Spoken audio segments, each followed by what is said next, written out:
दोस्तों आप सभी का स्वागत है। दृष्टि टेस्ट नंबर 6 पार्ट 1 में हमने 75 क्वेश्चन कंप्लीट किया था दोस्तों, और आज हम देखेंगे 76 से लेकर के 150 क्वेश्चन तक। दोस्तों आप लोगों से सिर्फ एक रिक्वेस्ट है कि वीडियो को ज़्यादा से ज़्यादा शेयर करें, ताकि ये टेस्ट सीरीज जो कि पेड टेस्ट सीरीज है बिल्कुल फ्री ऑफ कॉस्ट आपको हम प्रोवाइड करते रहें। तो चलिए दोस्तों शुरू करते हैं क्वेश्चन नंबर 76। स्वीडन के वर्तमान प्रधानमंत्री कौन हैं? Option A Ulf Kristersson, B Giorgia Meloni, C Rishi Sunak, option D है कैटरीन जैक्स-डॉटिर। तो स्वीडन के जो वर्तमान प्रधानमंत्री हैं दोस्तों वो हैं उल्फ क्रिस्टर्सन। तो ऑप्शन हमारा सही हो जाएगा ए। अभी बाकी देखिए ऋषि सुनाक जो है इंडियन ओरिजिन और काफ़ी ये हाईलाइटेड हैं। ये जो है यूके के जो है प्राइम मिनिस्टर हैं। जॉर्जिया मेलोनी की बात करें तो जॉर्जिया मेलोनी जो है इटली, ये जो है इटली के प्राइम मिनिस्टर। कैटरीन जैक्स-डॉटिर जो है आइसलैंड के हैं। तो चलिए दोस्तों क्वेश्चन नंबर 76 देखते हैं। स्वच्छ सर्वेक्षण पुरस्कार 2022, स्वच्छ सर्वेक्षण पुरस्कार 2022 के संबंध में निम्नलिखित कथनों पर विचार कीजिए। पहला पॉइंट, नवी मुंबई को 1 लाख से अधिक आबादी वाला दूसरा सबसे स्वच्छ शहर घोषित किया गया। तो ये दोस्तों गलत है। क्यों गलत है कि नवी मुंबई को नहीं बल्कि इंदौर को, किस सिटी को? इंदौर सिटी को जो है लगातार 6वीं बार जो है 1 लाख से अधिक आबादी में जो है सबसे स्वच्छ शहर घोषित किया गया। तो पहला पॉइंट गलत। दूसरा पॉइंट देखिए, उत्तर प्रदेश के बिजनौर को 1 लाख से अधिक आबादी वाले शहरों में सर्वश्रेष्ठ गंगा शहर का पुरस्कार मिला है। तो दूसरा पॉइंट भी दोस्तों गलत है, क्योंकि उत्तर प्रदेश के बिजनौर को नहीं बल्कि उत्तराखंड के हरिद्वार को 1 लाख से अधिक आबादी वाले शहरों में सर्वश्रेष्ठ गंगा कस्बा का पुरस्कार मिला है। तो ये दूसरा पॉइंट है, ये भी गलत हो गया। तीसरा पॉइंट देखिए दोस्तों, मध्य प्रदेश 100 से अधिक शहरी स्थानीय निकायों वाले राज्य में सबसे स्वच्छ राज्य के रूप में उभरा। तो ये बिल्कुल पॉइंट सही है दोस्तों, ठीक है। चौथा पॉइंट है, कर्नाटक के शिवमोगा को फास्ट मूवर सिटी अवार्ड से सम्मानित किया गया। तो चौथा पॉइंट भी सही है। कर्नाटक का जो शिवमोगा है फास्ट मूवर सिटी अवार्ड से इसको सम्मानित किया गया है। तो 3 और 4 हमारा पॉइंट सही हो जाएगा। चलिए नीचे देखते हैं ऑप्शन कौन सा है। ओके, ऑप्शन जो है 3 और 4 सही। गैर बैंकिंग वित्तीय कंपनियों एनबीएफसी के संदर्भ में निम्नलिखित कथनों में से कौन सा या कौन से सही हैं? पहला पॉइंट है, भारतीय वित्तीय प्रणाली में एनबीएफसीज का महत्व जीडीपी के अनुपात के रूप में एनबीएफसीज के ऋण की लगातार वृद्धि से परिलक्षित होता है। तो पहला जो पॉइंट है वो बिल्कुल सही है दोस्तों। जो भारतीय वित्तीय प्रणाली है इसमें एनबीएफसी क्षेत्र का जो बढ़ता महत्व है जीडीपी के अनुपात के साथ साथ अनुसूचित वाणिज्यिक बैंकों द्वारा दिए गए ऋण के संबंध में एनबीएफसीज के ऋण की लगातार वृद्धि में परिलक्षित होता है। तो एनबीएफसी क्षेत्र महामारी के आघात को झेल सकते हैं। तो ये पहला पॉइंट बिल्कुल सही है। दूसरा पॉइंट दिया है, जून 2021 से सितंबर 2022 तक एनबीएफसीज का सकल गैर निष्पादित परिसंपत्ति अनुपात लगातार बढ़ रहा है। तो दूसरा पॉइंट दोस्तों सही नहीं है। देखिए क्यों सही नहीं है। संपत्ति की गुणवत्ता में निरंतर सुधार एनबीएफसीज के सकल गैर निष्पादित परिसंपत्ति जीएनपीए अनुपात के गिरावट के रूप में देखी जा सकती है। जो महामारी की दूसरी लहर जून 2021 के दौरान दर्ज 7.2% के उच्च स्तर से ये सितंबर 2022 में कितनी घटकर पहुंच गई है? 5.2 9%। तो लगातार जो ये दे रहा है कि अनुपात बढ़ रहा है, ये गलत है क्योंकि ये तो घट गया, तो सेकंड पॉइंट हमारा गलत हो गया। तो आंसर सही है दोस्तों ए। नेक्स्ट, मिशन मोड हस्तक्षेप का उद्देश्य किससे निपटने से है? मिशन मोड हस्तक्षेप, देखिए मिशन मोड हस्तक्षेप क्या है? इसका उद्देश्य जो है मातृ स्वास्थ्य है, बाल स्वास्थ्य से निपटना तथा संचारी एवं गैर संचारी रोगों का मुकाबला करने से है।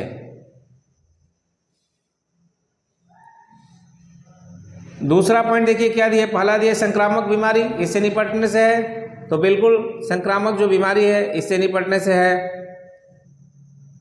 दूसरा पॉइंट दिया गैर संक्रामक बीमारियां, बिल्कुल गैर संक्रामक बीमारी, इनसे भी निपटने के लिए है ये मिशन मोड हस्तक्षेप। बाल स्वास्थ्य से भी ये संबंधित है। तो आंसर क्या हो जाएगा दोस्तों हमारा? ये हो जाएगा ऑप्शन डी। ऑप्शन जो है डी सही है। नेक्स्ट क्वेश्चन देखिए अब, क्वेश्चन नंबर 80, जनसांख्यिकीय लाभांश के संदर्भ में निम्नलिखित में से कौन सा या कौन से कथन सही हैं? तो जनसांख्यिकीय लाभांश क्या है? जो पॉपुलेशन बढ़ रही है और उसका अर्थव्यवस्था में जो है लाभ अगर मिल रहा है तो जनसांख्यिकीय लाभ है। जनसांख्यिकीय लाभांश एक अर्थव्यवस्था में वृद्धि को प्रदर्शित करता है जो देश की जनसंख्या की आयु संरचना में परिवर्तन का परिणाम है। तो पहला पॉइंट बिल्कुल सही है। दूसरा पॉइंट देखिए, भारत 2010 के आसपास ही जनसांख्यिकीय लाभांश चरण में प्रवेश कर चुका है। तो ये पॉइंट भी बिल्कुल सही है। आंसर हो जाएगा हमारा 1 और 2, ऑप्शन बी। विश्वकर्मा श्रम सम्मान योजना के तहत पारंपरिक कारीगरों को निःशुल्क प्रशिक्षण दिया जाएगा।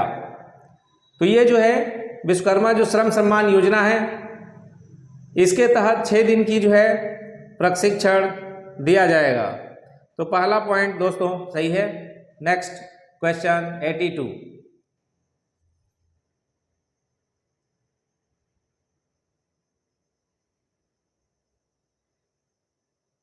निम्नलिखित में से किस समिति ने भारत में मुद्रा बाजार के विकास की नींव रखी? तो इसमें सही है आपका बाघुल समिति। दूसरा एसीगर गलत है, तीसरा भी गलत है, चौथा सही है चक्रवर्ती समिति। ऑप्शन सही हो जाएगा हमारा 1 और 4। भारत में मुद्रा बाजार की नींव बाघुल समिति और चक्रवर्ती समिति ने रखा। ठीक है, तो 82 का हो गया सी। नेक्स्ट क्वेश्चन देखिए,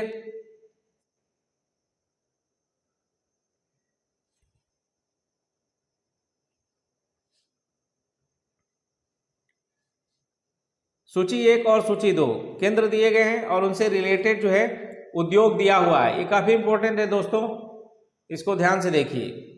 सबसे पहले इसमें उसको मैच कीजिए जो आपको याद है। जैसे कन्नौज, कन्नौज क्या है, किसके लिए फेमस है? इत्र के लिए। तो ये हो जाएगा बी का 4। तो जिस ऑप्शन में बी का 4 नहीं दिया गया उसको पहले एलिमिनेट कीजिए। जैसे ये हो गया सी खत्म, डी खत्म, सॉरी सी खत्म हो गया, सी जो एलिमिनेट कर दीजिए। अभी देखिए हमने बताया था कन्नौज, कन्नौज का हो गया इत्र के लिए फेमस है, तो ये बी का 4 हो गया। खुर्जा, खुर्जा जो है किस लिए फेमस है? खुर्जा जो है मिट्टी के बर्तनों के लिए फेमस है, यानी डी का क्या हो जाएगा 1। डी का 1 देखिए, डी का 1 जो है आपका ऑप्शन ए और बी में है। तो सी और डी क्या हो गया? सी और डी को एलिमिनेट कर दीजिए सीधा। इसका इत्र बताया था मैंने, खुर्जा ये मिट्टी के बर्तन के लिए प्रसिद्ध है। अभी क्या बच गया देखिए, आगरा जो है, आगरा जो है पर्यटन और चमड़ा उद्योग के लिए प्रसिद्ध है। तो सी का हो गया आपका 3, सी का 3 देखिए ऑप्शन बी में है। तो ऑप्शन ए भी एलिमिनेट हो गया, यानी आंसर सही हो जाएगा बी। चलिए नेक्स्ट क्वेश्चन देखिए, क्वेश्चन नंबर 84 देखिए।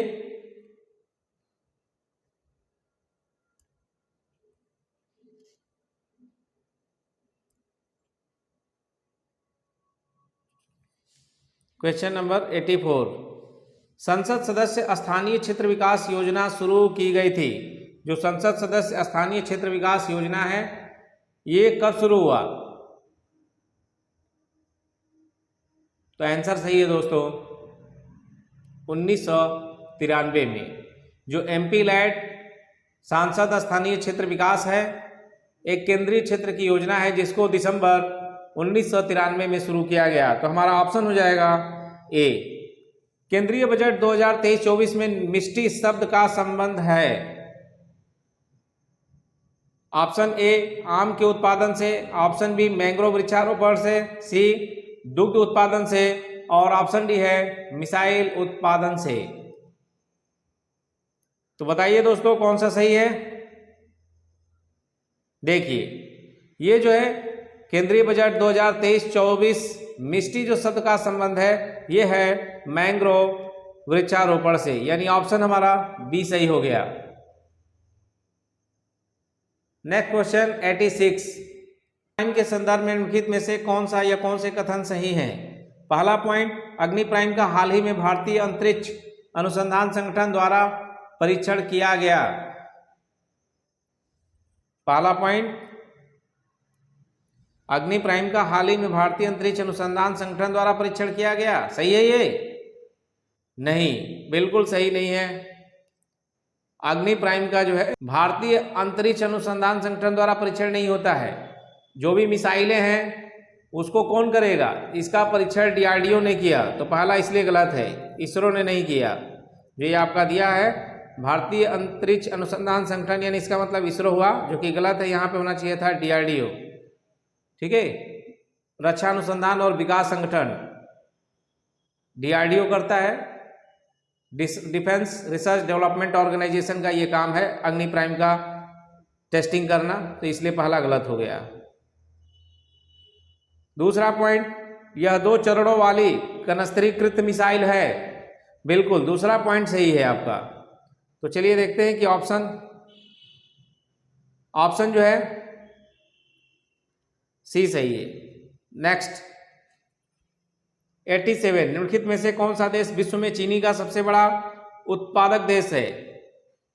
तो चीनी का जो है सबसे बड़ा उत्पादक, ऑप्शन ए ब्राजील दिया है, ऑप्शन बी भारत दिया है, ऑप्शन सी चीन और ऑप्शन डी पेरू।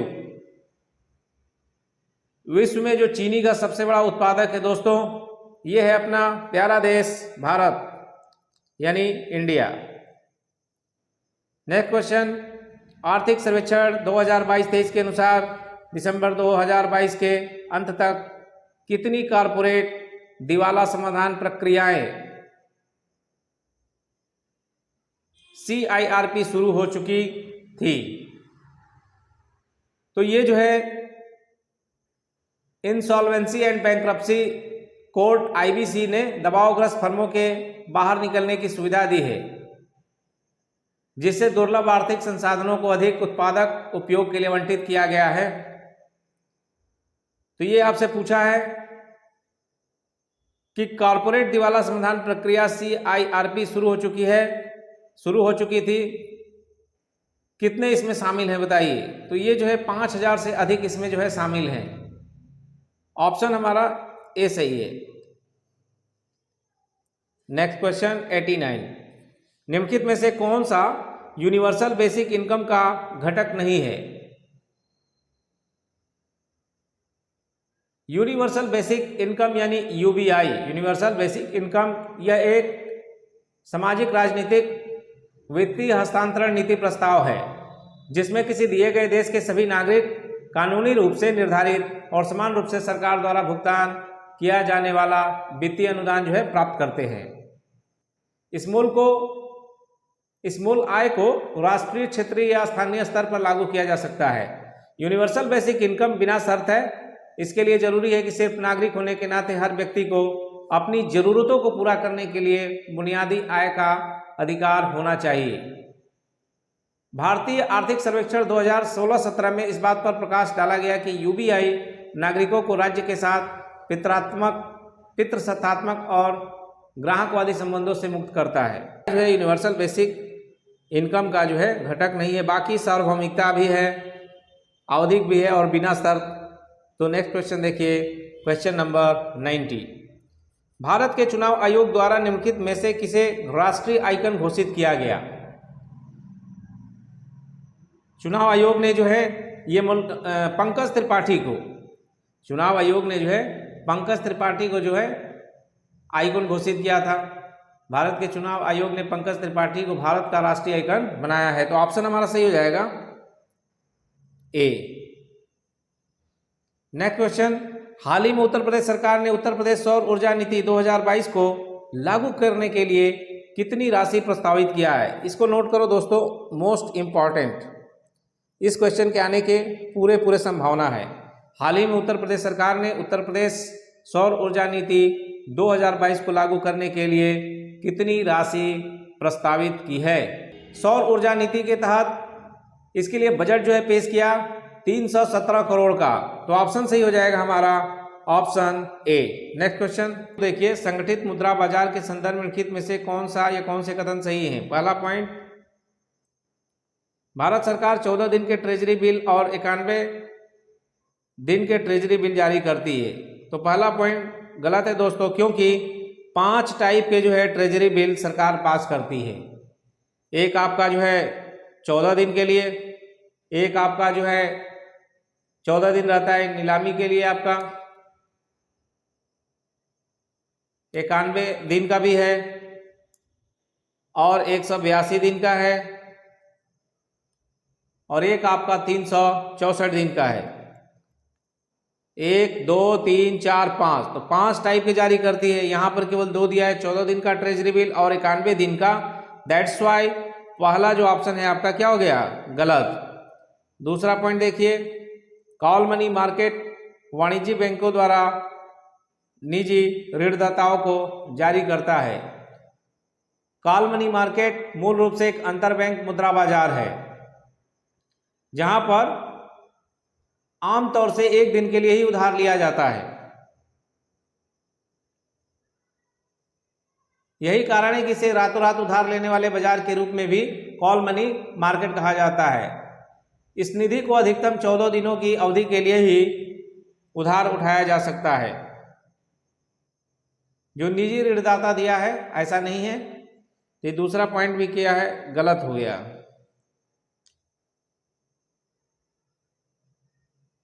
तो ऑप्शन कौन सा सही हो जाएगा? पहला भी गलत, दूसरा भी गलत। ऑप्शन डी, न तो 1 न तो 2।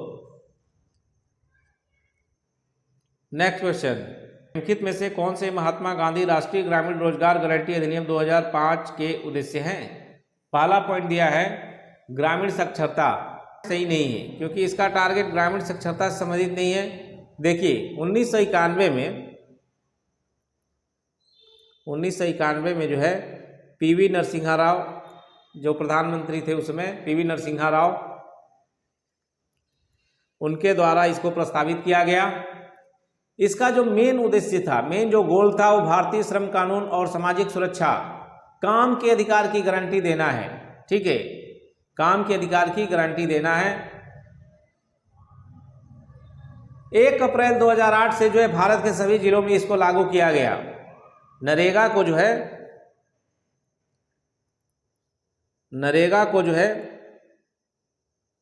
1 अप्रैल 2008 से जो है भारत के सभी जिलों में लागू किया गया।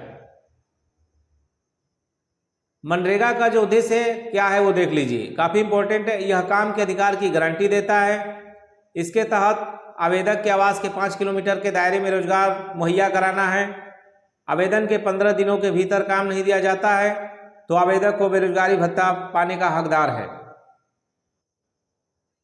यह प्रत्येक परिवार के जो भी इच्छुक वयस्क सदस्य है अकुशल शारीरिक कार्य के लिए एक वित्तीय वर्ष में कम से कम 100 दिनों की जो है रोजगार की गारंटी देता है। मनरेगा के दिनों को बढ़ाकर अब 150 दिन की गारंटी संबंधी संकल्प भी प्रस्तावित है।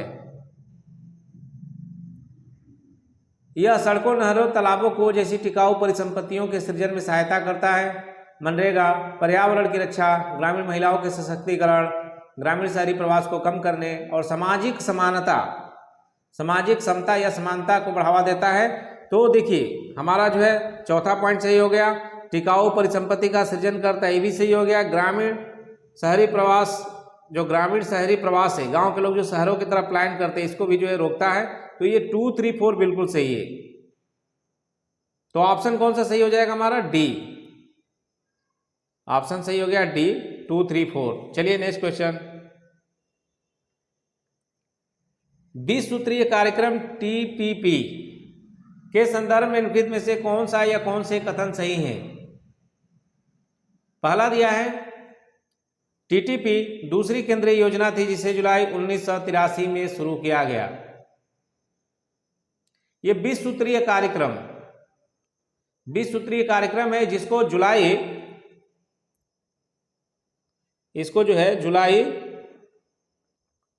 1975 में लॉन्च किया गया था। इसलिए जो ये टाइमलाइन दिया 1983 गलत हो गया।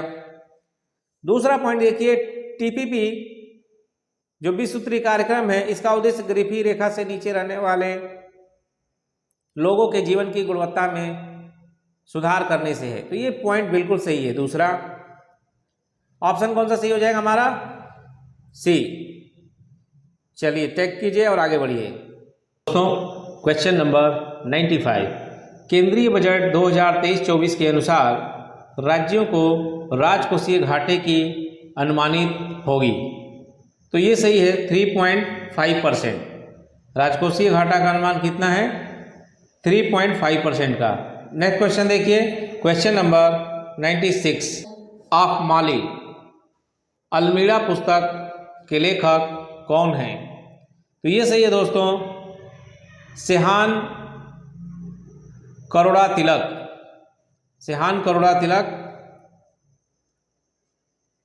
The 7 moons of Maali Almeida पुस्तक के लेखक हैं Shehan Karunatilaka. Poverty and shared prosperity 2022 correcting course शीर्षक वाली रिपोर्ट जारी की गई। तो ये जो है विश्व बैंक यानी वर्ल्ड बैंक द्वारा जारी किया गया करेक्टिंग कोर्स। ठीक है, ये किसने जारी किया? वर्ल्ड बैंक ने जारी किया। तो आंसर हो गया बी। नेक्स्ट क्वेश्चन देखिए, दूसरा पॉइंट दिया है भारतीय सुरक्षा विनिमय बोर्ड।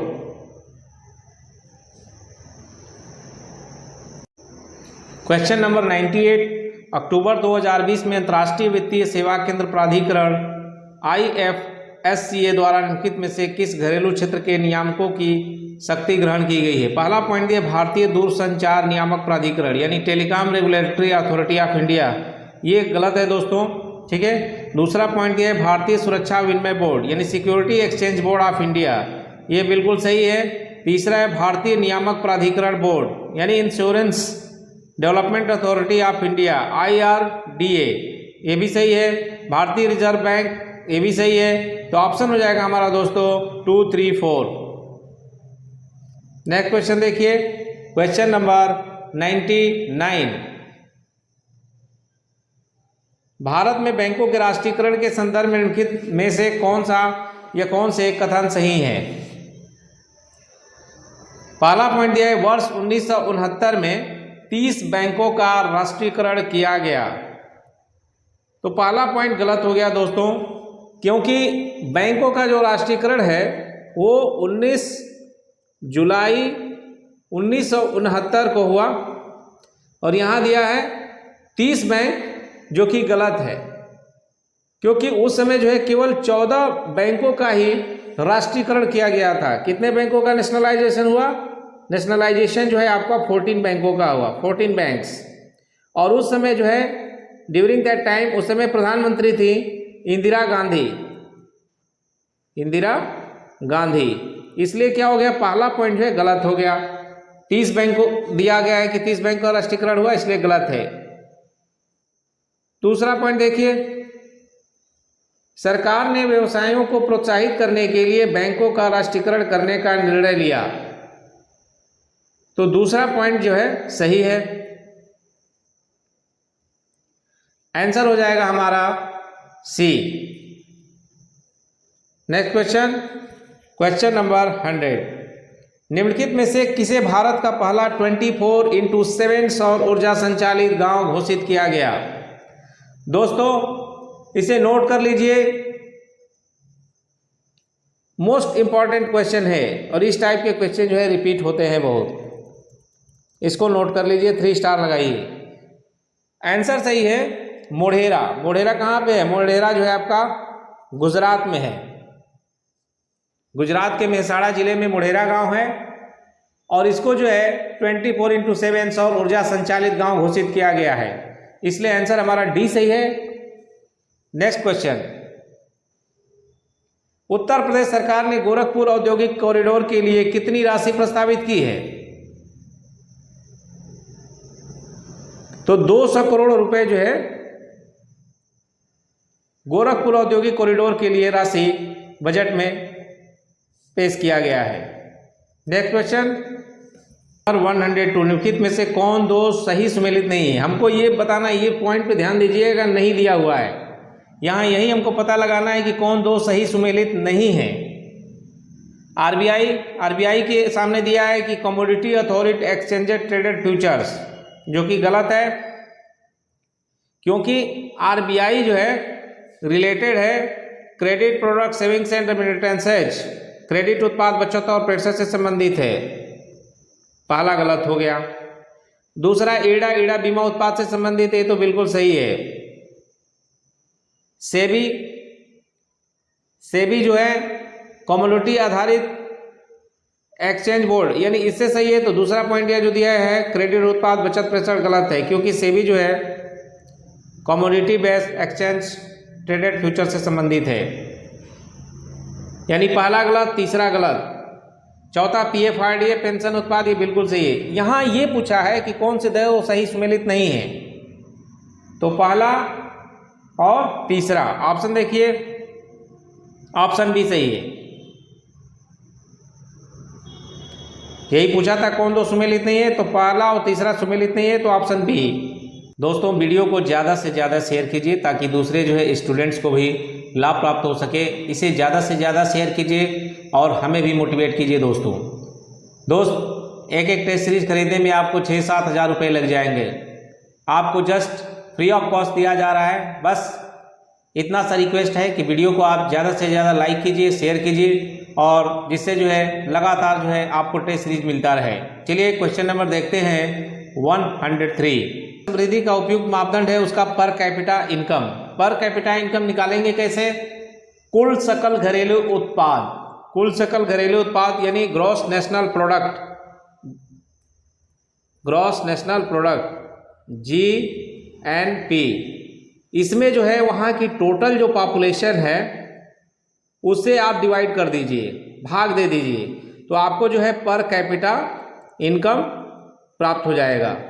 तो ऑप्शन हमारा सही है, ए टिक कीजिए और आगे बढ़िए। क्वेश्चन नंबर 104, निम्नलिखित में से कौन सी पंचवर्षीय योजना हैरोल्ड डोमर मॉडल पर आधारित थी? तो प्रथम पंचवर्षीय योजना जो है हैरोल्ड डोमर मॉडल पर आधारित थी, और प्रथम पंचवर्षीय योजना लागू कब हुआ? 1 अप्रैल 1951 से जो है 56 तक, ये प्रथम पंचवर्षीय योजना है। और इसका मेन टारगेट था आर्थिक विकास पर जोर दिया गया, बांधों और सिंचाई में निवेश सहित कृषि क्षेत्र को भी इसमें संबोधित किया गया। हैरोल्ड डोमर मॉडल आर्थिक विकास की एक ऐसी अर्थव्यवस्था है जो स्थिर विकास की आवश्यकताओं का विश्लेषण करके उन्नत पूंजीवादी अर्थव्यवस्थाओं के अनुभव पर यह आधारित है। नेक्स्ट क्वेश्चन देखिए दोस्तों, क्वेश्चन नंबर 105, धरोहर योजना के संदर्भ में निम्नलिखित में से कौन सा या कौन से कथन सही हैं? पहला पॉइंट, यह ऐतिहासिक स्मारकों की सुरक्षा के लिए योजना है। अमृत धरोहर योजना, ये गलत है। अमृत धरोहर जो योजना है ये पर्यावरण पारिस्थितिकी से रिलेटेड है, ये स्मारकों की सुरक्षा से संबंधित नहीं है, तो पहला पॉइंट गलत। दूसरा दिया है अमृत धरोहर योजना यह पर्यटन मंत्रालय की एक पहल है? तो ये पर्यटन मंत्रालय की पहल नहीं है। ठीक है, ये पर्यटन मंत्रालय की पहल नहीं है। तो दूसरा पॉइंट भी हो गया गलत। ऑप्शन सी, ऑप्शन कौन सा सही हो जाएगा? ऑप्शन जो है न तो एक न तो दो। तो टिक कीजिए ऑप्शन डी और आगे बढ़िए। क्वेश्चन नंबर 106, निम्नलिखित में से किन देशों ने टाइगर ट्रिम्प अभ्यास, टाइगर ट्रिम्प जो एक्सरसाइज होता है भारत और अमेरिका के बीच में होता है? तो ऑप्शन सही है सी। नेक्स्ट क्वेश्चन, निम्नलिखित में से कौन सा देश हाल ही में भूमध्य सागर में एक अस्थायी समुद्री सीमा स्थापित करने पर सहमत हुआ है? तो लेबनान और इजराइल, लेबनान और इजराइल। ऑप्शन जो है बी टिक कीजिए। नेक्स्ट क्वेश्चन, क्वेश्चन नंबर 108, निम्नलिखित में से कौन से राज्य स्टार्स प्रोजेक्ट का हिस्सा नहीं है? देखिए, जो स्टार्स परियोजना है भारत सरकार ने अक्टूबर 2020 में इसको मंजूरी दिया था, लेकिन जो इफेक्टिव प्रभावी कब हुआ? 23 फरवरी 2021 को। ये लागू कब से हुआ, प्रभावी कब से हुआ? तो ये है 23 फरवरी 2021। जो स्टार्स प्रोजेक्ट है 23 फरवरी 2021 से प्रभावी हुआ। यह परियोजना 5 वर्षों की अवधि यानी वित्त वर्ष 2025 तक एक केंद्र प्रायोजित योजना के रूप में कार्यान्वित की जा रही है। इसमें हिमाचल प्रदेश, मध्य प्रदेश, राजस्थान, महाराष्ट्र, उड़ीसा और केरल जैसे 6 राज्य शामिल हैं। तो आंसर देखिए इसमें कौन सा सही हो जाएगा? 1, 3, 4, 1, 3, 4। इसमें जो है केरल शामिल नहीं है। ठीक है,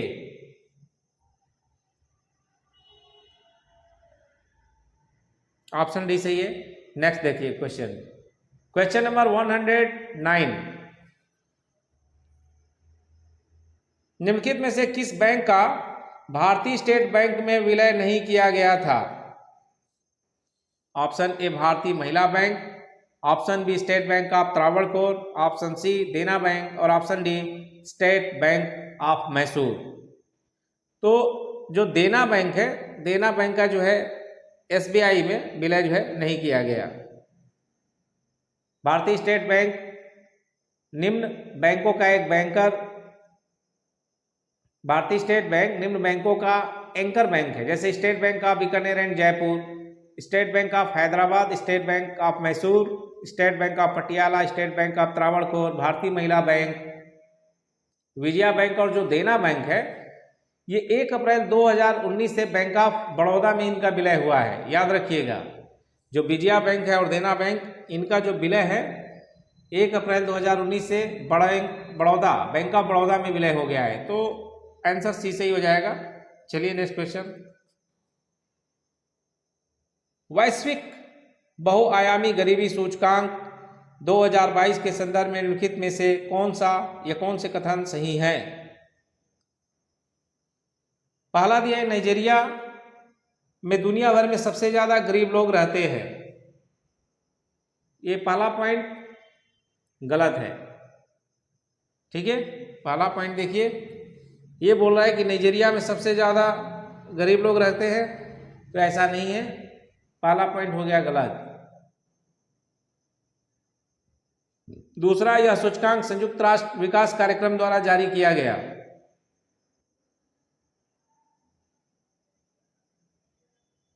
यह सूचकांक संयुक्त राष्ट्र विकास कार्यक्रम द्वारा जारी किया गया था।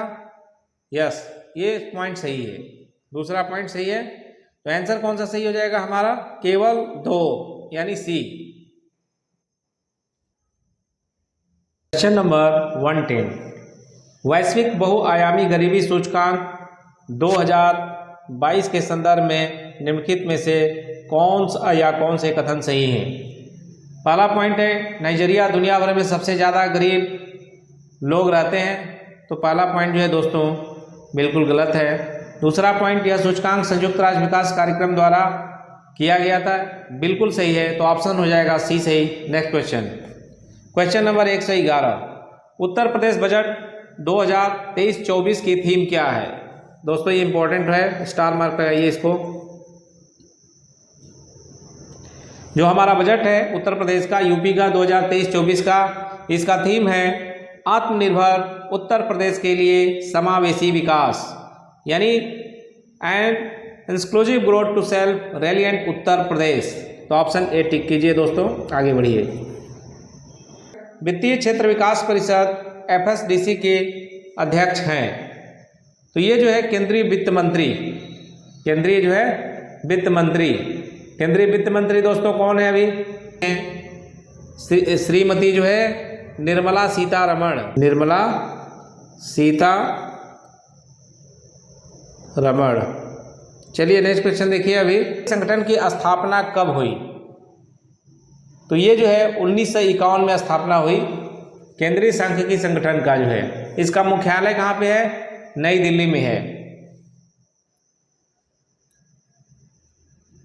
चलिए नेक्स्ट क्वेश्चन देखिए, क्वेश्चन नंबर 114, निम्नलिखित में से कौन नीति आयोग के उपाध्यक्ष की नियुक्ति करता है? तो नीति आयोग के उपाध्यक्ष की नियुक्ति जो है प्रधानमंत्री करते हैं, ठीक है। व्यक्तिगत आयकर के संदर्भ में निम्नलिखित में से कौन सा या कौन से कथन सही है? बता दिया है केंद्रीय बजट 2023-24 में कर की छूट सीमा 8 लाख रुपए तक बढ़ा दी गई है। 8 लाख नहीं है, कितनी है? ये है 7 लाख, ठीक है, 7 लाख तक है। तो पहला ऑप्शन हमारा क्या हो गया? पहला ऑप्शन गलत हो गया, क्योंकि सीमा क्या है, लिमिट क्या है, 7 लाख है, इसलिए गलत हुआ। दूसरा, आयकर अधिभार की दर को 37% से घटाकर 25% करने का भी प्रस्ताव है। तो दूसरा पॉइंट बिल्कुल सही है, आंसर कौन सा हो जाएगा? सी। चलिए नेक्स्ट क्वेश्चन, निम्नलिखित में से किस संस्थान ने राष्ट्रीय बौद्धिक संपदा पुरस्कार 2022 जीता है? तो ये IIT मद्रास ने जीता है दोस्तों, option D IIT Madras. Next देखिए, विश्व का पहला सिंगल चार्जर नियम किसके द्वारा अपनाया गया? तो ये जो है यूरोपीय संघ के द्वारा जो है अपनाया गया। नेक्स्ट क्वेश्चन, क्वेश्चन नंबर 118, आर्थिक सर्वेक्षण 2022-23 के अनुसार मुद्रास्फीति के संदर्भ में निम्नलिखित कथनों पर विचार कीजिए। पहला दिया है, वित्तीय वर्ष 2021 की तुलना में वित्तीय वर्ष 2022 में उच्च CPI संयुक्त आधारित खुदरा मुद्रास्फीति देखी गई। तो ये पहला पॉइंट गलत दिया हुआ है। देखिए,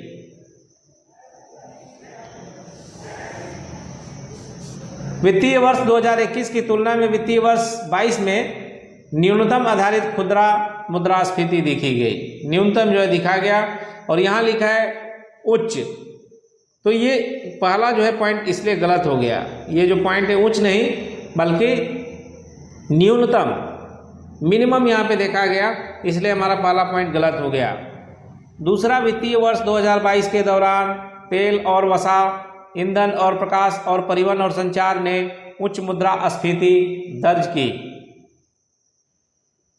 2022 के दौरान कुछ उपसमूह जैसे तेल और वसा, ईंधन और प्रकाश और परिवहन और संचार में उच्च मुद्रास्फीति देखा गया। तो दूसरा पॉइंट तो हमारा सही हो गया। नेक्स्ट देखिए, रूस यूक्रेन संकट के कारण अप्रैल 2022 में हेडलाइन मुद्रास्फीति दर में कमी आई। तो तीसरा पॉइंट जो है कमी नहीं आई।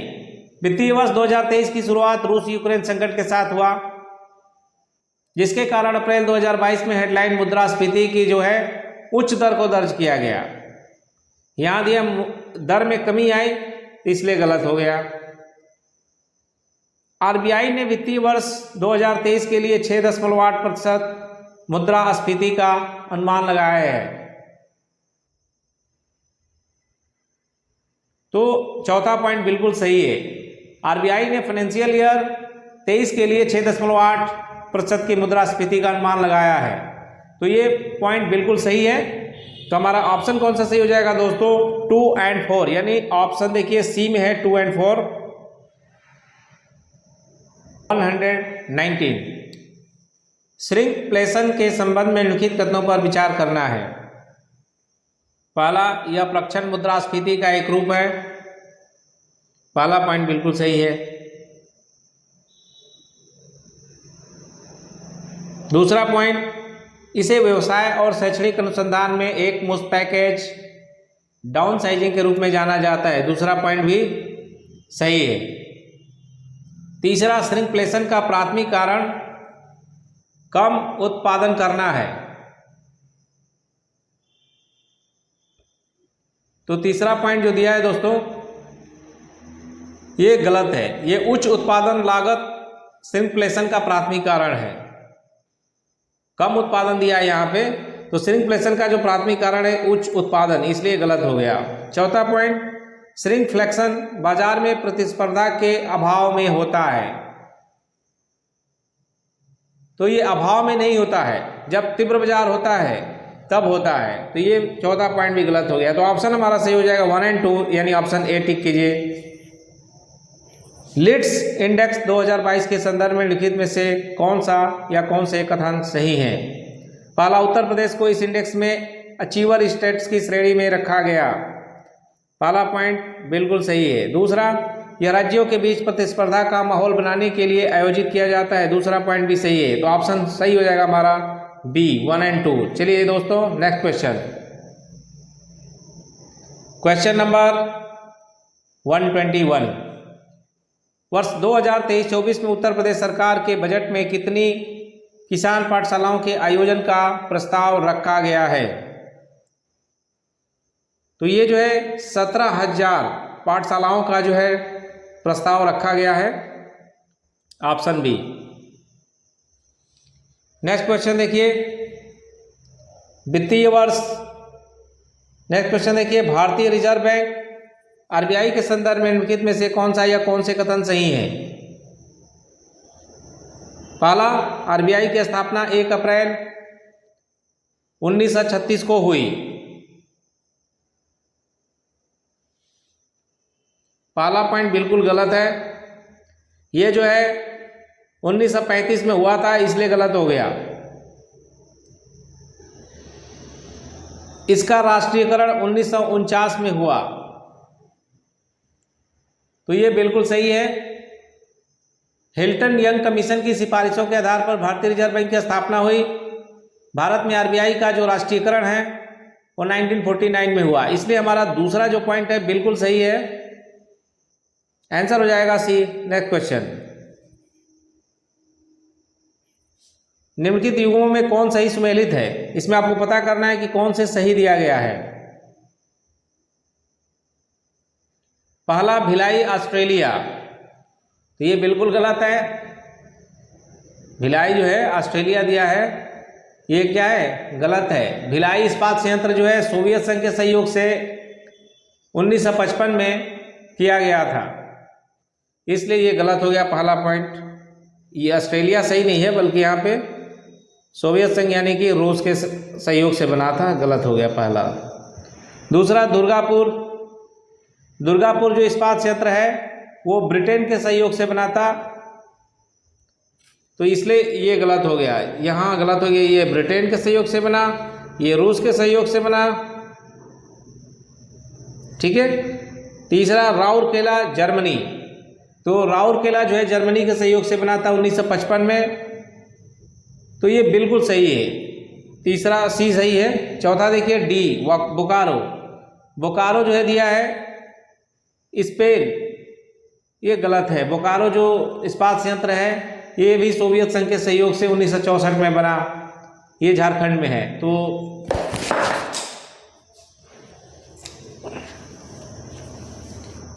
सॉरी, ऑप्शन डी भी क्या है? ये भी गलत हो गया। तो आंसर हमारा सही है केवल सी।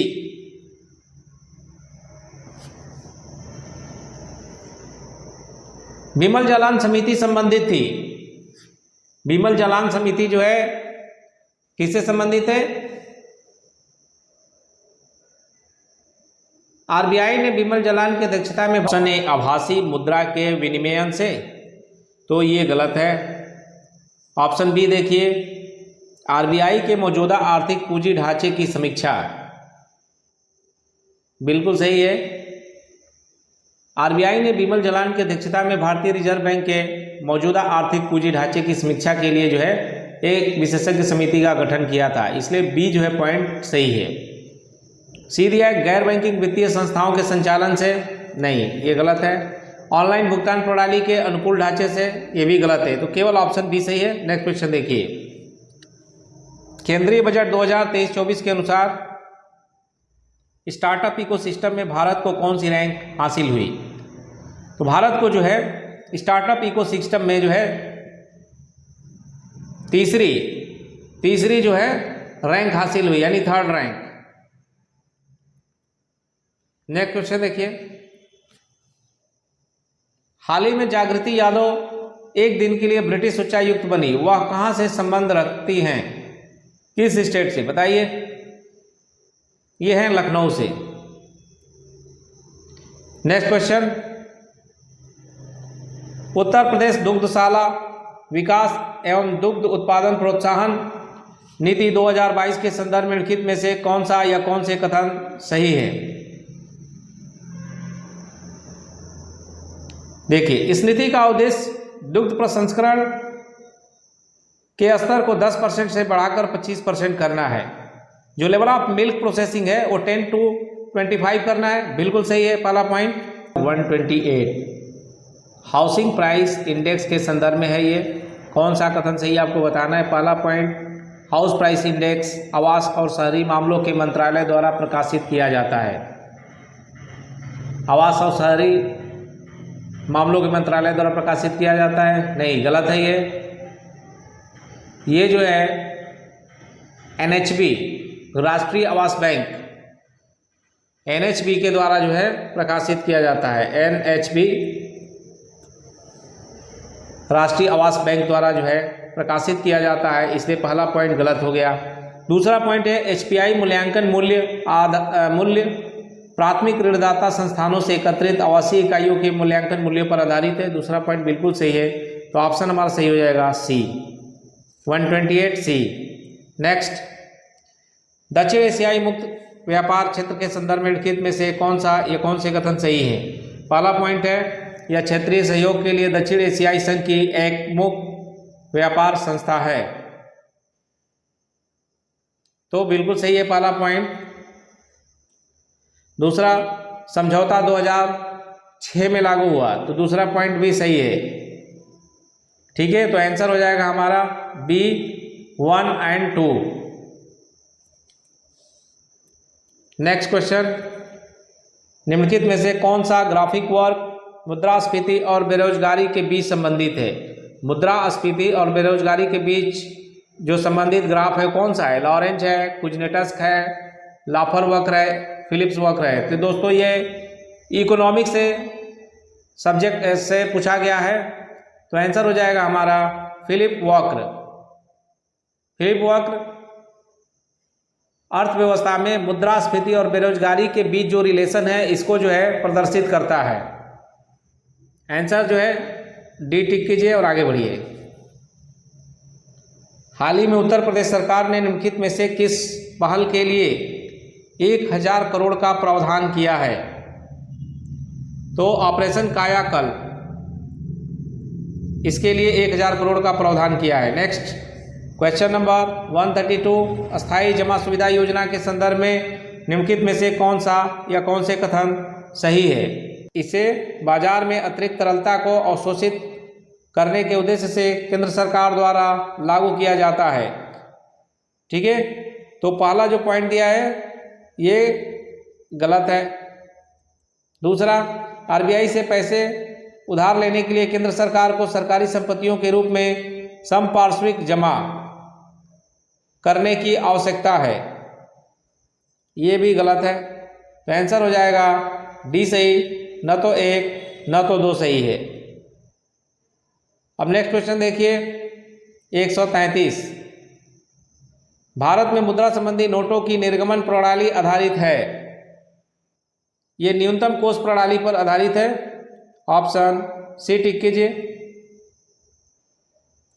नेक्स्ट क्वेश्चन, उत्तर अमेरिकी मुक्त व्यापार समझौते में शामिल है यूएसए, मैक्सिको और कनाडा। जो उत्तर अमेरिकी मुक्त व्यापार समझौता है इसमें यूएसए, मैक्सिको और कनाडा शामिल है। नेक्स्ट क्वेश्चन, केंद्रीय बजट 2023-24 के अनुसार चालू वित्त वर्ष के लिए अनुमानित राजकोषीय घाटा कितना है? तो ये 5.9% है।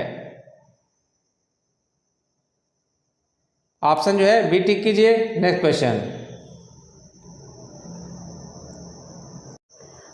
क्वेश्चन देखिए 136। एकीकृत शिकायत निवारण तंत्र के अंतर्गत पुलिस थानों की रैंकिंग में उत्तर प्रदेश के कितने पुलिस थानों ने प्रथम स्थान प्राप्त किया? तो दोस्तों आंसर 3 है। जो वाराणसी सिटी है इसके जो 3 पुलिस स्टेशन हैं इनको प्रथम जो है रैंकिंग हासिल हुई है। तो वो है पहला आदमपुर पुलिस स्टेशन, दूसरा सिगरा और तीसरा दशाश्वमेध। चलिए नेक्स्ट क्वेश्चन, ये अक्टूबर 2022 में निम्नलिखित में से किस शहर में जीआई महोत्सव का आयोजन किया गया? जो जीआई टैग दिया जाता है किसी विशेष जो क्षेत्र में जो है विशेष उत्पाद होता है उसके लिए जीआई टैग दिया जाता है। और 16 अक्टूबर 2022 को केंद्रीय संस्कृति और संसदीय कार्य राज्य मंत्री अर्जुन राम मेघवाल ने उत्तर प्रदेश के वाराणसी में जो है लालपुर में जो है इसका आयोजन हुआ था। तो आंसर हमारा सही हो जाएगा बी। नेक्स्ट देखिए, दिसंबर 2022 तक कितने असंगठित श्रमिकों का ई श्रम पोर्टल पर पंजीकरण हो चुका है? ई श्रम पोर्टल पर कितने लोगों का पंजीकरण हो चुका है? आंसर है 28.5 करोड़। नेक्स्ट क्वेश्चन, पीएम किसान योजना के तहत किसानों को कितनी आय सहायता दी जाती है? 6,000 रुपये।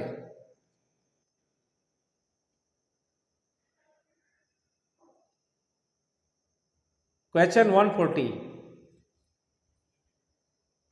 जीडीपी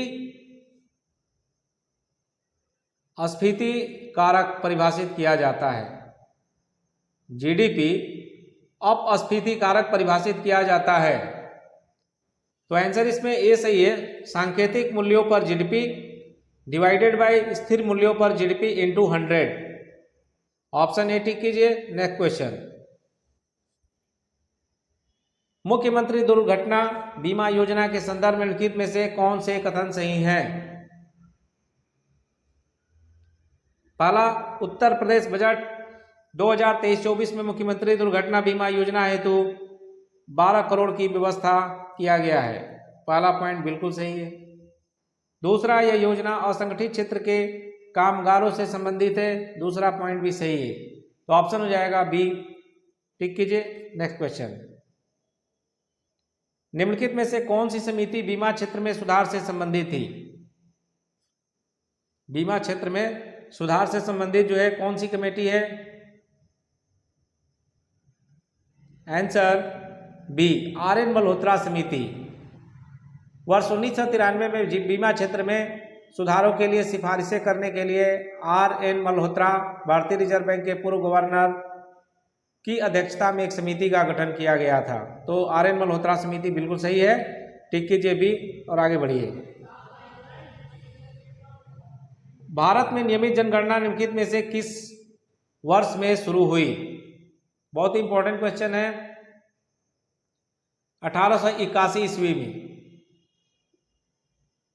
वर्ष 1881 ईस्वी में जनगणना आयुक्त डब्ल्यू प्लोडेन थे और 1872 में जनगणना जो शुरुआत हुई थी लॉर्ड मेयो के काल में। तो सबसे पहले पूछा है तो सबसे पहले जो है 1881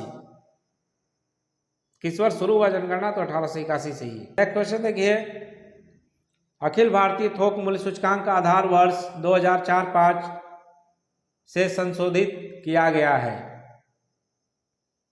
ऑप्शन बी 2011-12। थोक मूल्य सूचकांक और उपभोक्ता मूल्य सूचकांक दो सूचकांकें हैं जिनका उपयोग मुद्रास्फीति की गणना के लिए जो है किया जाता है। चलिए नेक्स्ट क्वेश्चन देखते हैं। Question number 145, 145। केंद्रीय बजट 2023-24 के अनुसार कितने जैव आगत संसाधन केंद्र स्थापित किए गए हैं? तो आंसर है 10,000। भारतीय सड़क कांग्रेस का 81वां अधिवेशन निम्नलिखित में से किस शहर में आयोजित किया गया?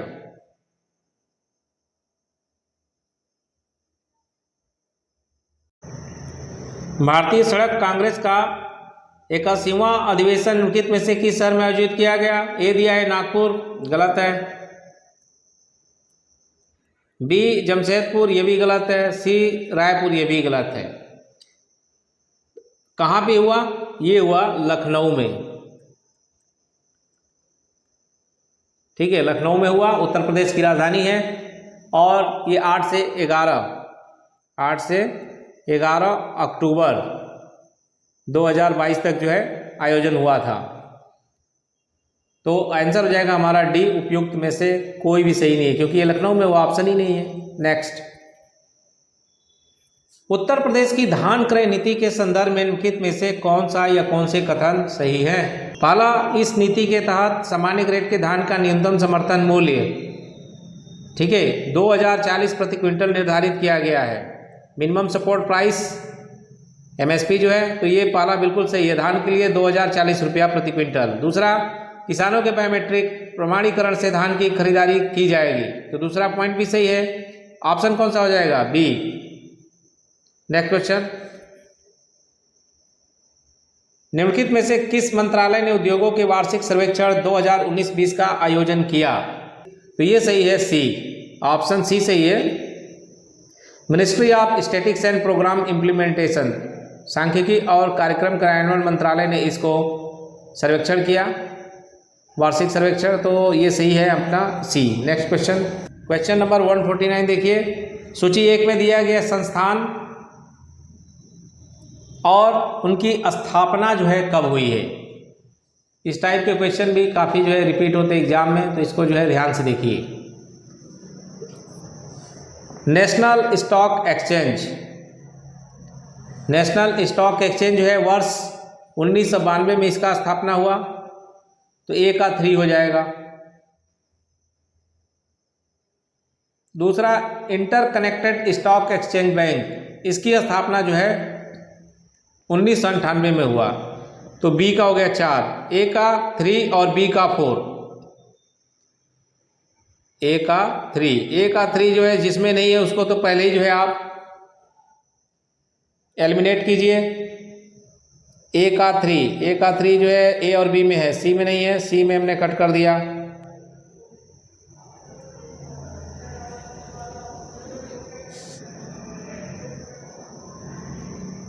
ए का जो है 3 और बी का 4 था। ए का 3 यानी ऑप्शन डी भी हट गया यहाँ से। ए का 3, बी का 4, यानी कि बी भी एलिमिनेट हो गया। ऑप्शन कौन सा बच गया? ए। इस तरीके से जो है आप आसानी से आंसर निकाल सकते हैं, तो ऑप्शन ए टिक कीजिए और आगे बढ़िए। दोस्तों, वीडियो को ज़्यादा से ज़्यादा लाइक कीजिए, शेयर कीजिए, और ये आप ही का चैनल है, इसे सपोर्ट भी कीजिए। चलिए एक लास्ट क्वेश्चन देखते हैं दोस्तों। टेस्ट नंबर 6 का जो है 150, 12वीं पंचवर्षीय योजना का विषय क्या था? जो 12वीं पंचवर्षीय योजना है ये वर्ष 2012 से 17 तक थी। ठीक है, 12वीं पंचवर्षीय योजना का जो समय काल है, 12वीं पंचवर्षीय योजना, इसका जो ड्यूरेशन है, टाइम पीरियड है, वो है 2012 से 17। तो इसका पूछा है कि थीम क्या था? तीव्र, अधिक समावेशी और सतत विकास। इसका थीम था तीव्र, अधिक समावेशी और सतत विकास, यानी faster, more inclusive and sustainable growth. तो ऑप्शन दोस्तों ए जो है सही हो गया। दोस्तों, टेस्ट नंबर 6 अब समाप्त हो गया, और बहुत जल्द दूसरे टेस्ट सीरीज भी हम लेकर के आएंगे। यूं ही अपना प्यार बनाए रहिए चैनल के प्रति, और इसी के साथ जय हिंद, जय भारत दोस्तों।